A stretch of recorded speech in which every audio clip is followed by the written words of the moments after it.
Yeah, hang on we one should second. do that. There you go. You're good. The hangout on air is now live. Sweet. And we have some show notes. Hey, I'm kicking the show off tonight. Congratulations. Thank you. Thank you. I've worked hard on that. And Wits End, you're actually going to close the show tonight. He says that now. Supplies. Okay, let's start off this 3IEE. 3-hour tour. I think I'm yodeling. IE. E-I-E-I-O. Oh. A. We tossed in all the vowels. Sometimes. You went to a vegetable, alphabet soup convention, didn't you? This is what you came up with. That's right. And all I brought you back was not even a T-shirt. Oh man. Yeah.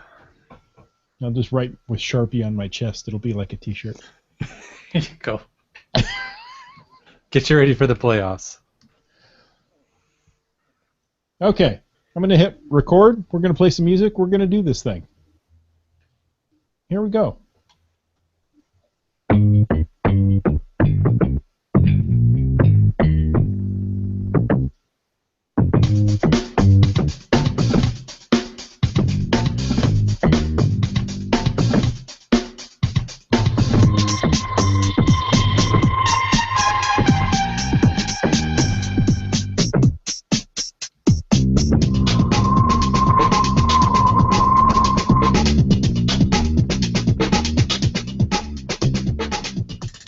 Well, that's the theme song.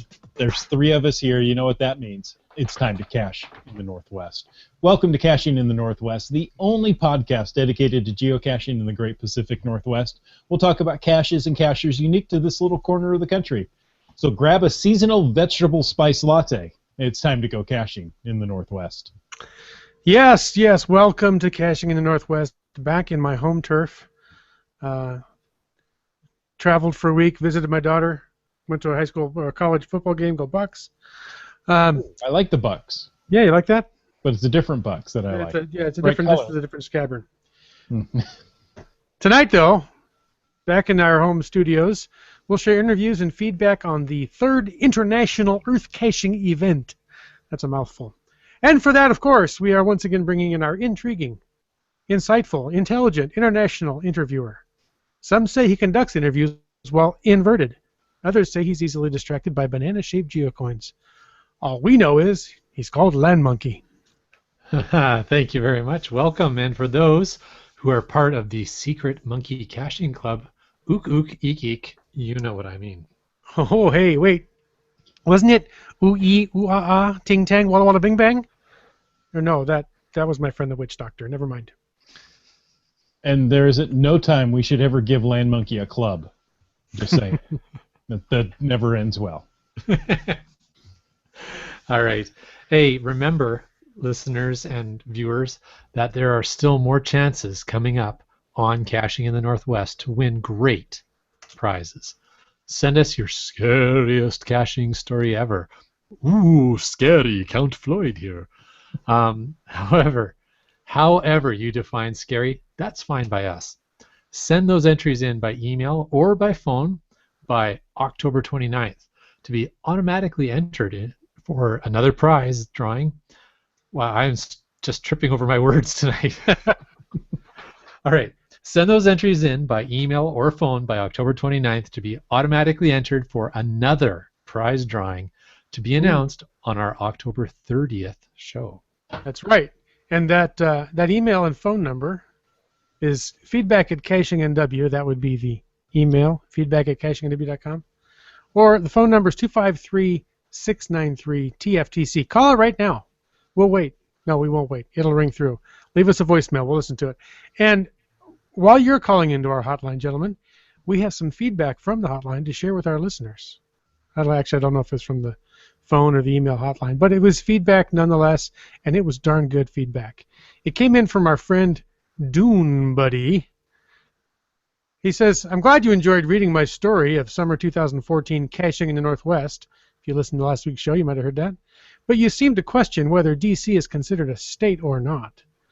According to Project GC, he says, D.C. is considered a state. As proof, I've attached a copy of my Project GC stats page that includes D.C. in my most state caches in a day.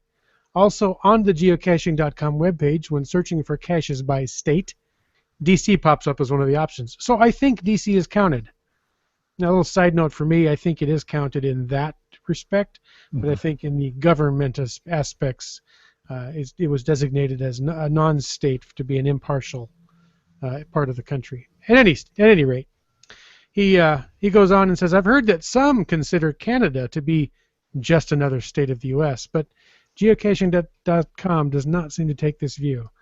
And, of course, we don't either. For those listening in on audio, you missed a great face. My land monkey there. There are those, I think, that would consider that an insult. And we'll just leave it at that. Dunebuggy says, although my definition of Northwest caching might have been a little liberal, he was talking about being in Northwest Virginia, among other places. And that's a very liberal part of the country. That is true. He says, it might be a little bit because my daughter attends school in the Northwest. I have found quite a few caches in the upper left corner of the U.S., but most of them have been in the fall when school is in session and not in the summer. He says that's too bad because that is when the weather tends to be cold and rainy. And as we tell everybody that's not from this part of the country, it is cold and rainy all the time. Those of us that live here know better, but visitors, it's always rainy here. He says, I hope to add a few more when we visit here again later this fall. He says, I enjoy the show. Keep them coming. And it's signed Dune Buddy, the other listener. That's great. Hey, Dune Buddy, thank you for listening and sending in your feedback. And we did love your definition of the Northwest. We thought that was really well done in the last piece of feedback. And we're glad that the show is relevant and interesting to you. I'll accept your point with respect to the District of Columbia counting as a state from a geocaching scoring perspective. And apparently I came for the caching and I'm staying for the offensiving as, once again, Canada gets slammed. So let's just leave it at, I feel all north-south disputes can be readily settled over ice hockey. Well, I could be a little insulted if you consider calling Canada a state a slam. There are those that would say it would be a compliment. I'm not saying that, but there are those that would. Youch. And why do you have to put ice in front of hockey? Can't you just say it should be settled over hockey? If I was Canadian, I don't need to put the word ice in there, but since we have a large number of non-Canadian listeners, I want to distinguish that from field hockey, It's whatever. like trying to discuss football in Europe. Exactly. Well, we still have more feedback. This time we have iTunes reviews. Now, reviews on iTunes are very helpful because they help push our show up in the rankings as people, they realize people are listening to it and they're responding to it. So iTunes reviews are very helpful. If you have a moment, go ahead and give us 6 stars out of 5. Yes. If you find that extra star, go ahead and throw it in there. And if you're walking by somebody's computer at the office and they've left it logged in, open their iTunes account and rate us high stars on their account as well. Is that why we're rated so high? Because, we control the computer network at work? Oh, you want me to come and fix your computer? First, go to iTunes. Because we know you all have it installed on your work computers. No idea how true that is. This one comes from Brylang. Perhaps you've heard of him. We've mentioned him several times on the show. Yes. He says, I've listened to every episode of this podcast. The hosts now feel like old friends. And, we're just old. Yeah. And friendly. I even met them at the 2014 geocaching block party in Seattle. The podcast has helped me make my commute more interesting, and I look forward to a new episode every week. Thanks, guys. Aw, we thank Brylang. That was awesome. That is fantastic. Thank you very much, sir. Yes, and for the record, I'm joking about rating us on somebody else's computer, but do go on your own computer and rate us on iTunes, won't you, please? Unless you have the opportunity, and then go ahead. Yeah. For the record, I said I was kidding. Okay. And I'm the bad cop. I can get away with that. Next up, we'd like to discuss an article that we've uncovered from Big Fork, Montana. This is a community just southeast of Kalispell. Southeast is not northwest? Never mind. The article is from the Big Fork Eagle and discusses Professor Christina Relier. Should we pronounce it that way? We're going Christina, Christina, I apologize if that's not how you pronounce your name, but that's how I pronounced your name. If it's not the way you pronounce your name, call in to 253 That's right. TFTC and tell us how you pronounce it. Leave us feedback. So the article discusses Professor Christina Relier's use of geocaching to give a hands-on project in event management for her students at Flathead Community College. I love geocaching in education. This is awesome. He says on October 18th, and that's coming up very, very soon, from 10 to 1, her recreation management students will be hosting a geocaching event at the college, which includes 2 different participation levels. There's an easy and a competitive course of geocaches and challenge stations located across the campus. For more information about the event and how to register, check the link in our show notes or go to FVCC, that's Flathead Valley Community College, I believe, fvcc.edu/geocache. And do it quickly because October 18th is coming up really, really fast. Really, really fast. That's a great idea. And if I'm not mistaken, and correct me if I'm wrong, in fact, call us or email us if I'm mistaken, but I think Kalispell was noted last year as the top U.S. small town for geocaching in a Rand McNally survey. I have to double check my facts on that, or have somebody else double check them and update me. So, regardless, it was one of the towns in Montana that Rand McNally identified as one of the top U.S. small towns, or the top U.S. small town for geocaching. So this really seems fitting, is what I'm trying to get at. And definitely, like you gentlemen working in the education field, one thing I've learned about education is that students learn far better by doing rather than just hearing. So this really feels like a great educational approach by Professor Relier.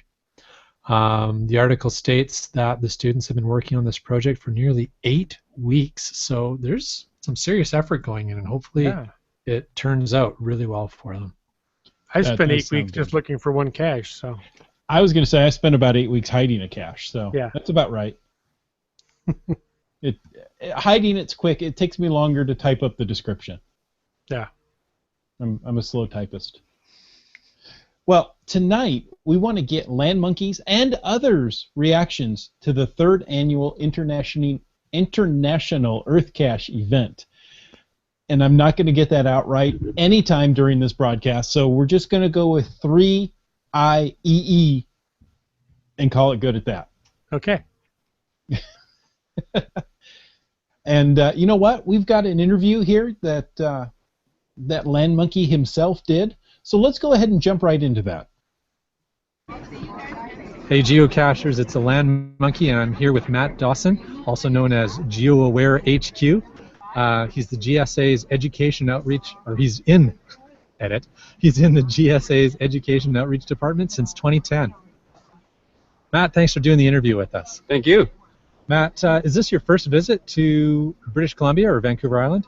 Yeah, this is my first visit to British Columbia and to Vancouver Island. I've been close to Washington and Seattle a number of times.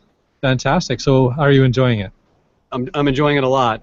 Great geocachers. We've got some great partners here on the island and land sharks, and the weather's been cooperative so far. Yeah, actually it has. It was a little dicey first thing this morning, yes, it but was. It's looking good now.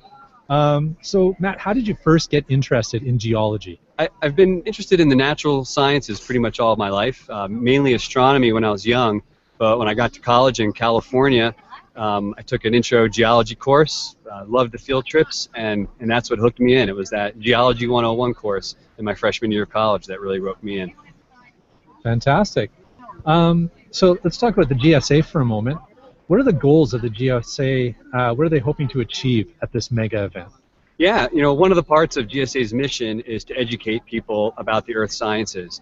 And the EarthCache program is, what we consider one of the crown jewels in GSA's education and outreach efforts. So one of the goals is to teach people about earth science, get people excited about going earth caching, get people outdoors, get people learning on their own independently. because we know that not a lot of people take earth science courses in school. A lot of public schools simply don't teach it at the K to 12 level. So we see earth caching as a way to provide what people aren't getting through their formal schooling. So here at the mega event, the idea is to raise awareness of earth caches, get people to understand a little bit better how to develop them, how to find them, and give people some general geology background that will enable them to better develop earth caches of their own if they're so interested. Fantastic. Hey, I'm going to take you off script just for a moment. Yeah. How do you find that it's going, trying to achieve your mission today? It's going really well. Attendance here at the event is great. We've got a lot of people interested in the talks. We've got a good lineup of talks about earth caching and geocaching, and also some about earth science. We've got a talk about oil and gas, and another one about cave and karst that a lot of people seem very interested in. So far we think it's going really well, and there are so many satellite events that the local geocachers have scheduled. We're going to go visit some earth caches tomorrow. We're going to go learn about the terroir of wine on Monday and see how geology and beverages interconnect with one another. So that sounds like a very important event. Yes, it is. It is. Yeah, so there's a lot of good stuff happening this weekend. Fantastic. So recently, Matt, there was a volunteer-based effort to apply classifications to earth caches.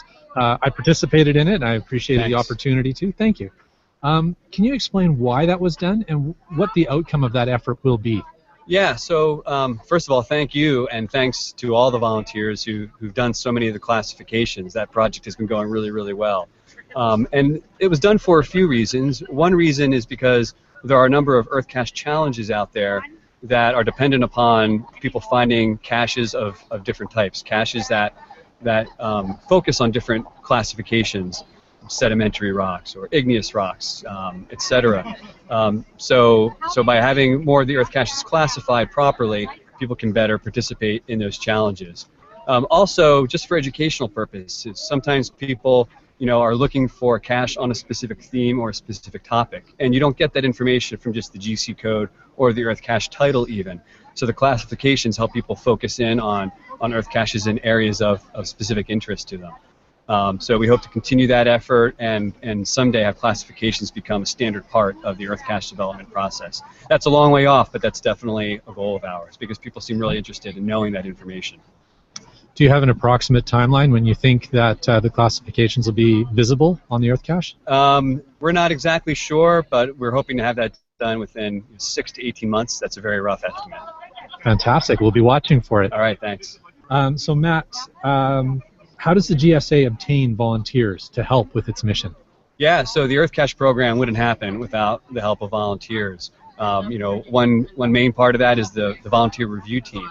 And we've got over 20 volunteers who review earth caches all around the world, and they're based in many different countries, states, and provinces. And we find them through the geocaching community. There are people we found because they've been avid earth cachers. They've developed a number of really good quality earth caches. They've helped coach other people in the development of earth caches. So there are a few people who have stood out due to those sorts of things, or even people that we've met at events and were impressed with their knowledge and interest in the earth sciences. And then we reach out to them. We work with geocaching.com to identify really good candidates for reviewing, and that's where we find most of our reviewers. A lot of them are also regular geocache reviewers, so they've already been trained in the process. But a few of them are not geocache reviewers, and they were recruited specifically for the purpose of reviewing earth caches because of their backgrounds in earth science or GIS or geology, etc. So that's how we find volunteer reviewers. And they're really important, and we've got a few of them here with us at this event. And then there are volunteers that help make these megas happen. And here in British Columbia, Landsharks is really responsible for that. They've been a great partner to GSA. We've used them for geocoins and other work in the past, and they did a good job of connecting with the local geocaching community, with the BCGA and other organizations to recruit volunteers here on the island and elsewhere in BC to put on this event. Fantastic. Thanks, Matt. So last question I have for you. If geocachers want to learn more about the GSA and earth caching related activities, where can they go to get that information? Yeah, actually, we would invite people to come by the GSA annual meeting next week. If they're a GSA member, they can register for the meeting. There's a great exhibit hall area where you can visit vendors and companies that deal in the earth sciences. There are talks about the earth sciences. A lot of them are they're mainly designed for professional geologists, but there might be some that are of interest to other people as well. And that's happening in Vancouver starting next weekend. Attending another EarthCache event. We plan that this will continue to be an annual event. Next year we're targeting Europe. That's the plan, but we don't have anything nailed down just yet. So attending another event and then participating in some other things that we do throughout the year, like we've got the EarthCache virtual 5K event going on this week. There are also other EarthCache events that are held around the world to celebrate International EarthCache Day, which is actually taking place tomorrow on Sunday, October 12th, and that's an event that happens each year, and it coordinates with Earth Science Week, which happens every October in the United States and beyond. So participating in other Earth Science Week activities and International EarthCache Day events and meet and greets that are held throughout the world, and those are listed on our website. Fantastic. That is great. Matt, thanks so much for your time. I really appreciate you sharing all this information about the GSA and Earth caches with our listeners. Thank you very much. This was fun, and thank you for your support of EarthCaching and geocaching. Anytime. All right. It was fantastic to meet with Matt Dawson, GeoAware HQ. And Matt, as you can tell, he was highly charismatic and a great speaker. So when he presented, everybody was just really engaged in his presentation. The event itself was quite well run. There was a good lineup of speakers and many interesting lab caches that were both at the event site and around the area. One of the highlight lab caches that we made it to was at a local winery. I think Matt alluded to that one a little bit. It was pretty cool. Just, you had to be in the wine tasting room to do the lab cache. So since you had to be there. You're not saying the sacrifices you make for geocaching. It's all for you, listeners. We That's did it right. just for you. Anyways, yeah, while I was there, I was lucky enough to snag a second interview while on site, and that was with GeoAware, or Gary Lewis. And Gary had even more great info to share with us, and we learned not only what's happening right now with earth caching and the organizations involved, but also what's coming up for us earth cache lovers. And of particular interest to me was the EarthCache Academy that you'll hear about. Well, let's listen to that now. Yeah. Okay. Hey geocachers, it's the Land Monkey at the 3IEE event in Duncan, and I'm here with Gary Lewis, GeoAware. He's the Director of Education and Outreach for the Geological Society of America. Wow, that's a mouthful, Gary. Yeah, absolutely. Thanks for making some time to talk with us and all our listeners. Very welcome. Thank you very much. So, Gary, is this your first visit to British Columbia? Absolutely, and I'm a little disappointed that I waited this long. It's a beautiful place. You're enjoying your visit? Absolutely. It's a fascinating countryside, interesting geology, and super nice people. What more could you want, right? That sounds pretty good. I like that. So, let's talk about geology a little bit. What aspects of geology are you most fascinated by? I have two, Okay. and they're somewhat related. The first one are mineral deposits, copper, lead, and zinc in particular, but I'm also into gold and silver, and therefore I have a fascination with historic mining areas anywhere around the world that are related to that. Equally passionate is volcanoes, Okay. and they're somewhat related because a lot of the mineral deposits that are near and dear to my heart are actually in volcanic rocks, and they're related to the volcanic process. But I'm very much into active volcanism, and this year alone I've had 3 trips to Hawaii taking people on tours of the volcanoes in Hawaii. So they're the two things that really I love about geology. They're not the only things I like about geology, but they're certainly the ones I'm most passionate about. Awesome. Well, that's some pretty cool stuff to be passionate about. So, Gary, you're with the Geological Society of America, or the GSA, because we geocachers love our acronyms. Yep. What is the mission and the purpose of the GSA? Well, GSA has a very broad mission, but the area that I am involved with is all about the education and outreach of people. So raising people's awareness about the importance of geoscience to the environment, to the economy, and their everyday way they go about in life. So all of the programs we run, including the EarthCache program, is about raising people's awareness of the importance of geoscience, making them more geoliterate. Because, you know, the world has so many different problems out there, and there's always a geologic angle to those. So whether it's climate change, whether it's pollution, whatever the problem is, there's a layer of geologic information that can add into the scientific debate for those things. But if people don't know that, or don't understand that, or don't value that, then society's missing out on part of the solution.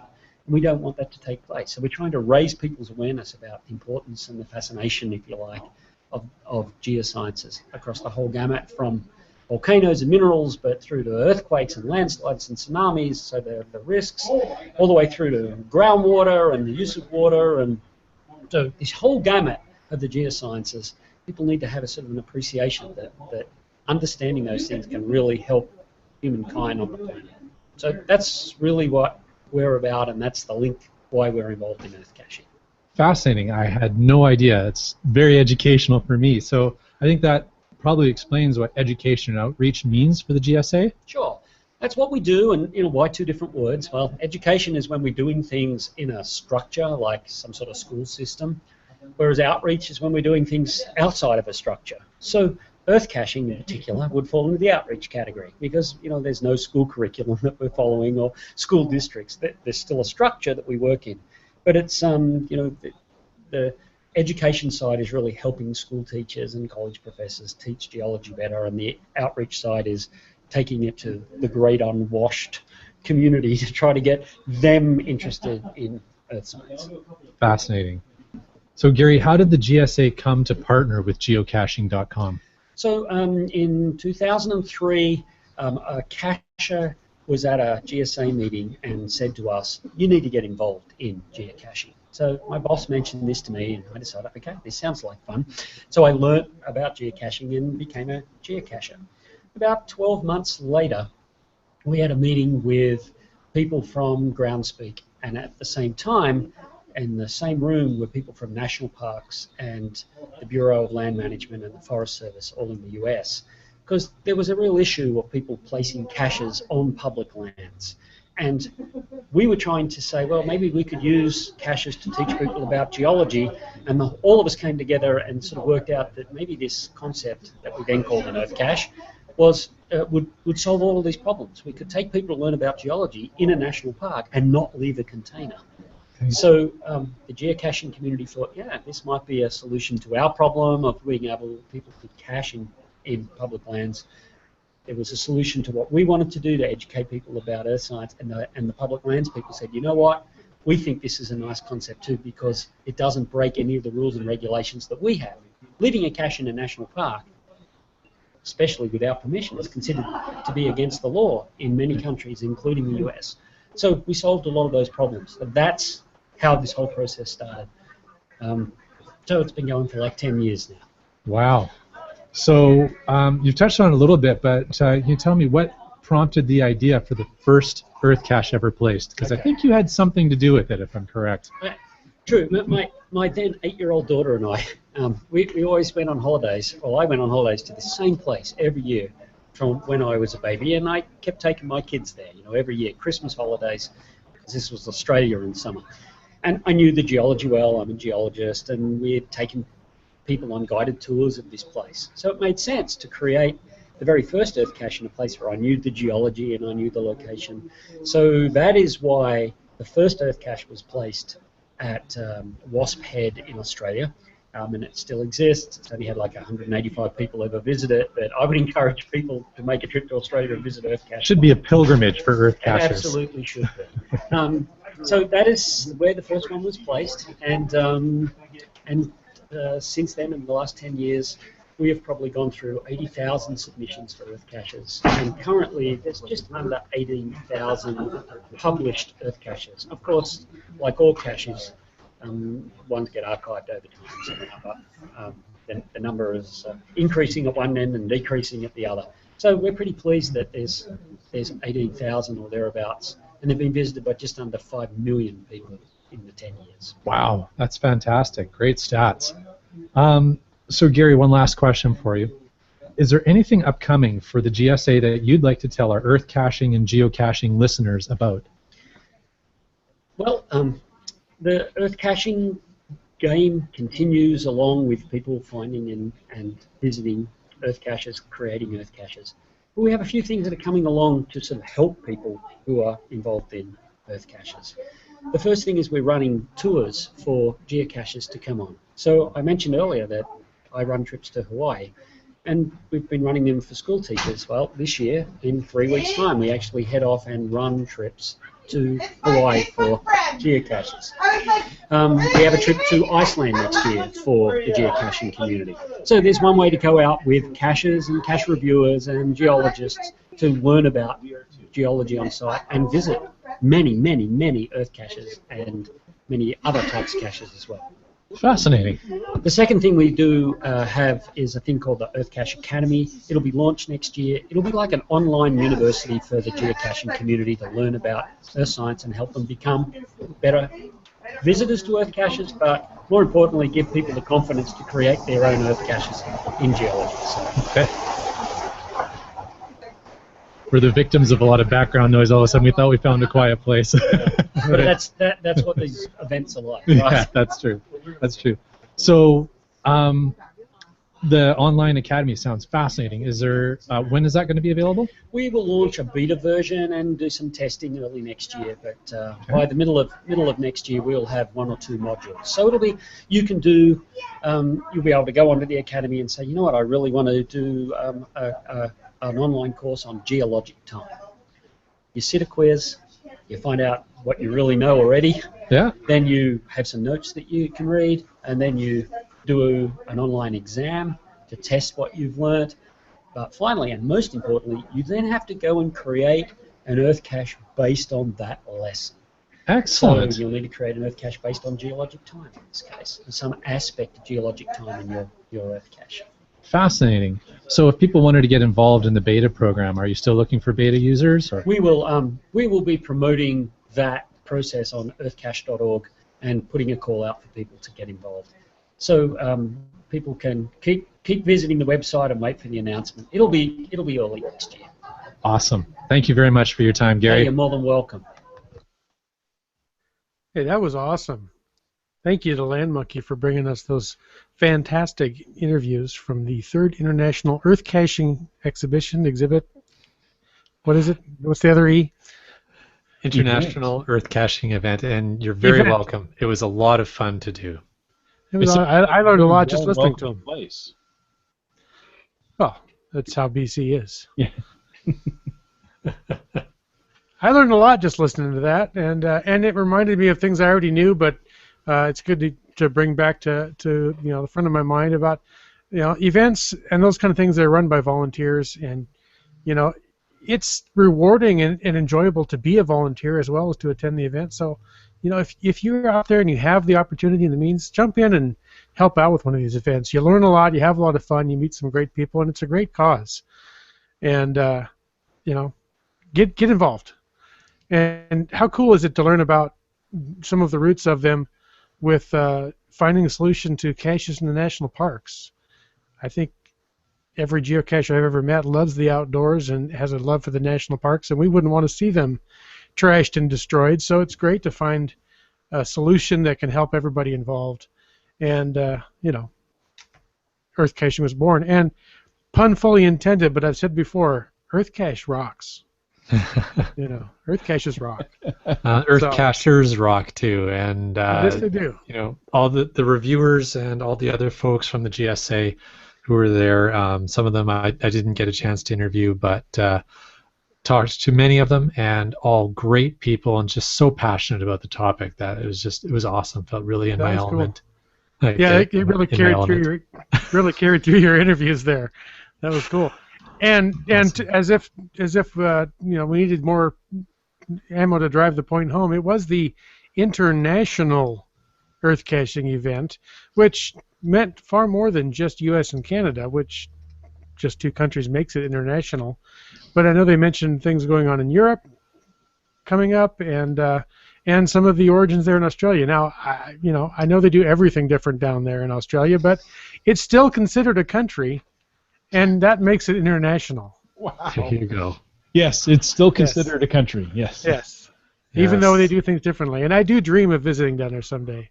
I dream of visiting Europe, too. You're no longer welcome, apparently, after that. I was going to say you're limiting your options. I don't know that I've ever been welcome down there, but I dream of going sometime. There we go. I'm That's practicing standing on my head, so.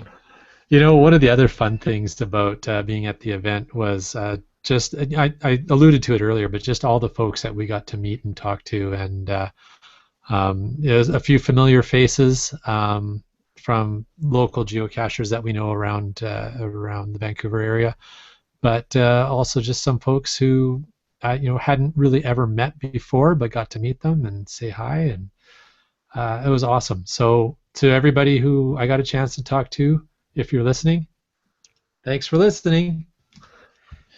But we're not done with the show yet. And if you're not watching the video podcast, he was waving at you, too. You probably didn't hear the... With a Yeah. big Going friendly over the Canadian mic. smile. There you go. Well, because this is a live podcast, we have that live Q&A going. And we did get feedback during the interviews that I'd like to share. First of all, Daryl W4 pipes in and said it was Helena, Montana. That was the best of the road for the geocaching. So Thank Yeah, all you, those Daryl towns W4. They all look alike in Montana. Oh, oh, you're on your own, Wits End. I'm not offensiving anybody tonight. Oh, I've driven through Montana. It all looks the same.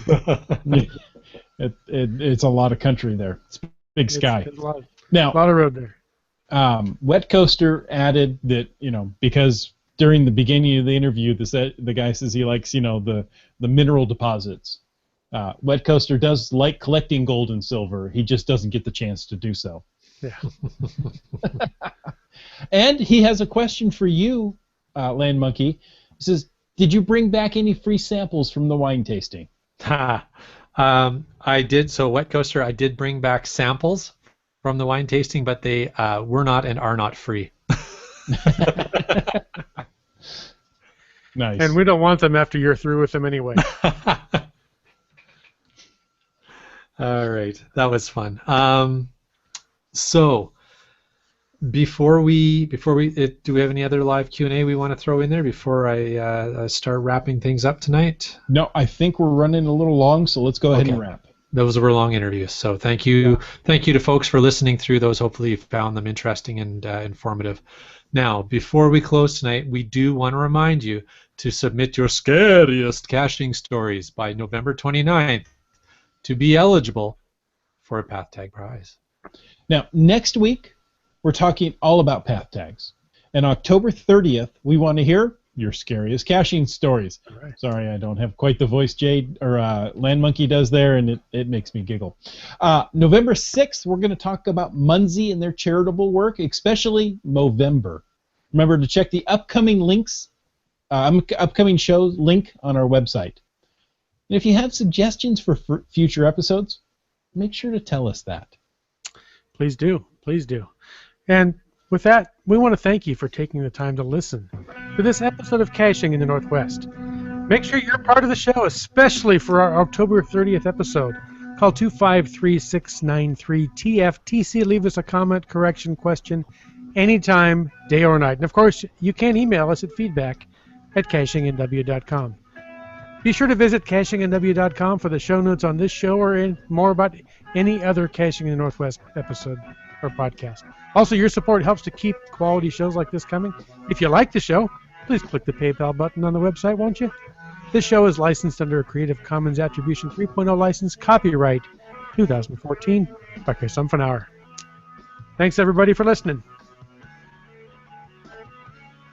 Good night, all. Ooh, ooh. And EE. Or is it IEE? And we're done on the recording here locally. Excellent. How about internationally?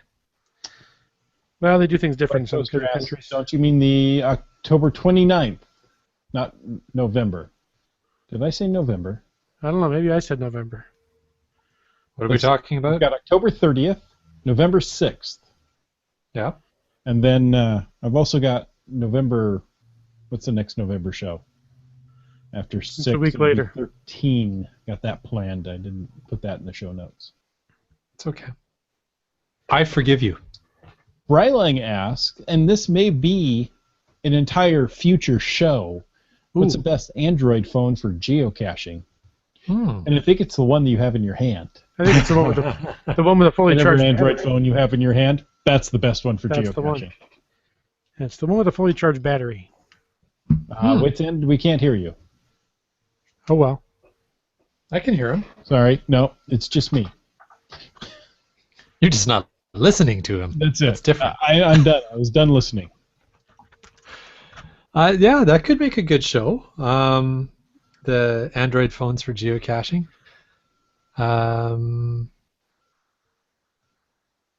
Yeah, I think we could look at that. We're if you if any of our listeners or viewers go and check the site, we're pretty booked up into November right now for topics, which is awesome.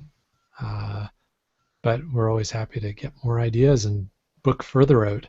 Yeah, there are some very ruggedized Android phones that would make great geocaching tools, but they're not the fastest, they're not the newest. So you have to weigh that back and forth. Yeah, I think we'd probably get some feedback from White Coaster, who does use a ruggedized Android phone for There you geocaching. go. So maybe we'll push that for end of November, early December. Yep. And if any of our listeners or viewers are interested in a gift giving guide episode, we did that last year, and of course December is always a good time to do that. But if it's not really something that's of interest, then we can always just pass on that too. There you go. So let us know if you want a gift giving guide. Or if there's specific things that you want to talk about from that perspective. There you go. Yeah. But Coaster asks, when you go there, he's talking about Big Fork, Montana. Do you take the right fork or the left fork? The big fork. Depends if you're eating salad or your entree. Well, it's Big Fork, so I assume you're eating your entree. That's Oh, right. there you go. Or you're serving the salad with the really big fork. Ooh. I assume there's. I just think it's funny that it's called the Flathead Valley. I don't find that a very enriching term. It seems a little pejorative. It's a type of screwdriver, isn't it? It's also a type of engine. That's right. That's what I think of, because I guess I've spent too much time watching things in Radiator Springs and Monument Valley. So Land Monkey, Mike Yes. Coaster wants to know, are you going to the Ceto on Saturday in Abbotsford? Well, Or we Let me say take a look. Abbotsford. a Botsford? Abbotsford. A Botsford. Well, members of the Secret Monkey Caching Club will know the answer to that, but maybe I'll divulge that for others. And yes, Do we will have be. to drink Ovaltine and get a decoder ring for this? be sure to drink your Ovaltine. An ad! It's an ad!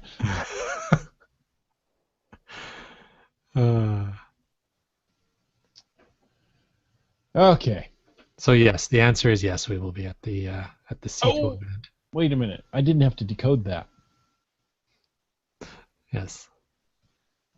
Okay, well, gentlemen, I think we should call it a night. Thank It's you a night. so much. There you go. It's been called. It's been fun. It has been. That was It's an been easy real, it's been episode. fun. I like those pre-made episodes. You know, it's a little awkward just to sit there and stare at the camera for a bit, but you got content that is already made for you. It is kind of nice. Yeah. Well, hopefully our viewers and listeners enjoyed it. Learned That's something what new. feedback does. If you call in your feedback, I can play it back on the podcast, and you don't have to hear us talk. That's There you right. go. It's you talking. And That guess alone what? should be motivation. If you want me to shut up, call and email now. And it's a really good chance you're going to pronounce your name right. We Oh, need to wait, play- sorry. I was going to say, whatever he records, we need to play that next week. All right. Okay.